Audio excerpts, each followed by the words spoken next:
There's a moment almost every growing business hits, and it's usually somewhere between 15 and 40 people, where the founder looks around and realizes the way they've been running things doesn't work anymore. Decisions that used to take an afternoon are now taking 3 weeks. Work that used to be consistent is starting to vary, and the team is busier than ever, but the business isn't moving as fast as it should. And that's not a people problem, that's a process and a systems problem. We always say in our company, scale with systems. And when we were growing and scaling as a company, there was a period where I was personally involved in almost every single piece of work leaving the business. Not because I didn't trust the team, I did, but because there was no consistent process underneath the work. So the only way to ensure quality was to stay close to everything, make sure that it was progressing in the right direction. And the moment I recognized it wasn't a capacity issue, but a systems issue, things started to change drastically. What we needed wasn't more people. We needed to be more deliberate about how the work was actually moved through the business and who owned what. What was that level of accountability and ownership, and creating a flow path for each service that we offered and each product that we offered. So the early stage of any business runs on the founder's energy and judgment, and things get done because the team is small enough that informal communication fills in all of those gaps. And that works up until a point, but as you add more people, more clients, more complexity, the informal system breaks down. Decisions get missed, quality becomes inconsistent, and the founder ends up either becoming a bottleneck, trying to stay close to everything, or accepting a level of inconsistency that starts to affect results. I remember I sat down with a mentor of mine, a guy called Sam Ovens, and he said to me, the more valuable you are to the business, the less valuable the business is. And at the time, it really struck me because I presume that it was the other way around, but it's not the case, in the sense of, if you were ever to sell your business and you're the most valuable part to it, well, then you're going to be trapped in the company, even if someone was to buy it. And you should always build to sell. Even if you have no intentions of selling your business, you should still build the company in that way, because it allows for a level of structure. And another question that another mentor asked me, a guy called Rian Doris, he said, could you go away for 30 days and would the business run without you? Two really challenging questions. So the answer most people reach for is, we need better reporting or more headcount. Neither of those solve the actual problem. There's no operating system underneath the business, no consistent rhythm for how decisions get made, how work gets reviewed, and how problems surface before they become expensive. And McKinsey did research on this around operational efficiency, found that companies with well-defined operating systems, they make decisions up to 3 times faster than those without them. So, I think the gap isn't talent, it's infrastructure behind that. And I think the power of AI, like we've built CoreOS now, which is our AI commercial brain for our business and for all of our clients. And the AI agents that we've built into CoreOS, they're studying our data 24/7, surfacing those growth levers and those growth bottlenecks, and helping us to truly grow the business in a data-driven manner. A lot of companies, they say they're data-driven, but they've just got loads of dashboards living across sales, marketing, finance, working in silos, no real alignment, cohesiveness, no bringing this together into a centralized operating system. We're living in a world now that if you do not deploy AI to study your data and use your data, there is no AI without data, in our opinion. So data is the key part, and feeding it what your North Star is, and the more context that your operating system has on your business, the better it can guide you. So if a key person on your team went on leave for a month, these are some questions that I would kind of ponder for yourself. Would the work they own continue at the same standard, or would their absence create a gap only they could fill? So it's a good question to ask in those leadership meetings, because you want to make sure that systems run the business and not people run the people. Because if systems don't run the business first, people come and go. You're going to have people hand in their notice or get headhunted or whatever the case may be. I'm pretty sure every scaling business has faced that. We certainly have. And you need to make sure that the systems and the infrastructure are there. So when that person leaves, it doesn't leave you with a massive constraint. So, as I said, would their absence create a gap that only they could fill? Because that's a constraint that you need to be conscious of.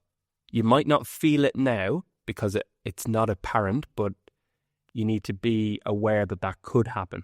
Scenario planning, risk analysis.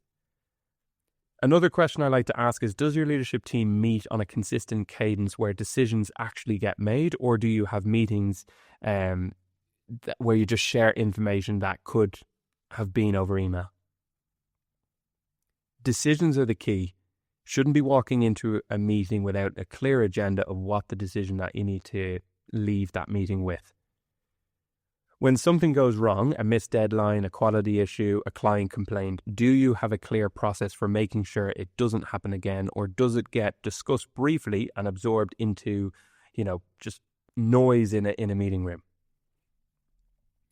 So the way I think about building, a scalable operating rhythm in the business, I always talk about process, rhythm, and review. So most businesses, they're missing at least one of them. So which layer is missing usually is where the problems are coming from. So the first layer is process, not a 200-page operational manual, just a document, repeated, repeatable answer to the question. How does this get done? Who does it? To what standard? And by when? Those are sort of the key questions that I would typically ask in any process. The businesses that scale will identify the 10 or 15 core processes that drive most of their outcomes: onboarding, sales handoffs, delivery quality, financial reviews, and make sure they're written down, they're owned by someone, and they actually are followed. When that exists, quality stops depending on who happens to be doing work that day, and the process holds the standard. Basic standard operating procedures. But again, I really feel we create sometimes standing operating procedures for the sake of it. You need to make sure that whoever is the leader on that is creating that standard operating procedure. The second layer is rhythm, the cadence at which the right people review the right information and make the decision that needs to be made. I think about this in 3 tiers. You've got daily decisions, 15 minutes, focus purely on blockers, constraints in the business. Weekly, 45, reviewing those signal metrics and making near-term decisions. And then monthly, a broader look at the trajectory and whether priorities need adjusting. Most businesses have, I suppose, some version of the monthly meeting, but very few have the weekly rhythm that's genuinely useful, and almost none have that sort of daily check-in. We just do a quick stand-up between our different teams, not a company-wide, just different teams.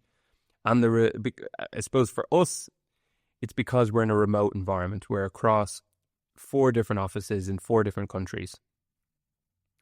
And the result is that issues which could be caught in 15 minutes end up sitting for weeks if you don't do this. So that's why we recommend it. And the third layer is review. So the mechanism by which you process your processes actually improve over time rather than staying static. So the simplest version is on a monthly or a quarterly meeting or conversation structured around I'll give you a couple of questions that we ask ourselves as a group. So what's working that we should protect? What isn't working that we need to fix? And what should we try differently in the next period? And when you do this consistently with the outputs actually acted on, this is how a business builds on that feedback loop and genuinely makes continuous improvement and creates that level of culture where we're improving 1% better every day. It's something that we say all the time is, can we improve this 1% better every day, every week, every month, every year? So every improvement becomes the new baseline, and that compounding effort over 2-3 year period is so significant. So pick the single process in your business that, if inconsistent, would have the biggest impact on your growth. Write down how it actually works today, not how it's supposed to work, and how it actually works, and find the 2 or 3 places where it breaks or varies most, and fix those first. Those are the constraints you need to focus on first. Get that one process to the point where it produces a consistent output regardless of who's running it, and then move on to the next one. In parallel with that, look at your weekly meetings, and if it doesn't have a fixed agenda and a clear decision focus, it's probably not doing the job it needs to do. So restructure it. Maybe it needs to be 45 minutes. The one question in the room is, what decisions do we need to make this week to stay on track? So, yeah, I hope this episode was helpful. The process and the operating rhythm, they aren't glamorous. They don't make for exciting strategy conversations, but in our experience, they've been one of the highest leverage things that we as founders and owners and chief growth officers can invest our time in, because every improvement that you make to the system will compound, and a process that runs better this quarter runs better next quarter too, and without you having to intervene over and over. So that's what building a scalable business actually looks like in practice. Those feedback loops, not the most ultimate strategy. Of course, we need strategy. I'm a big believer in strategy, and strategy is our ability to make the right decisions with unlimited options and finite resources. We only have a certain amount of time, money, and resources, but we also need a reliable system underneath that strategy as well, that infrastructure. And with the luxury of AI now, it's become so much easier to create that AI brain, that commercial brain for your business. We've built it for all of our clients now, and it's working so well. If you want an AI brain for your business, get in touch. We would love to help you. We even have a lot of this documented that we can just send to you if you want to attempt to build it yourself. There's ways of building it with Claude. We have our own proprietary technology, but there's so many ways you can do this now. So do reach out. You'll find me on LinkedIn. Hope this episode helped you in your approach with, evolving the business as it scales, and I'll see you in the next one.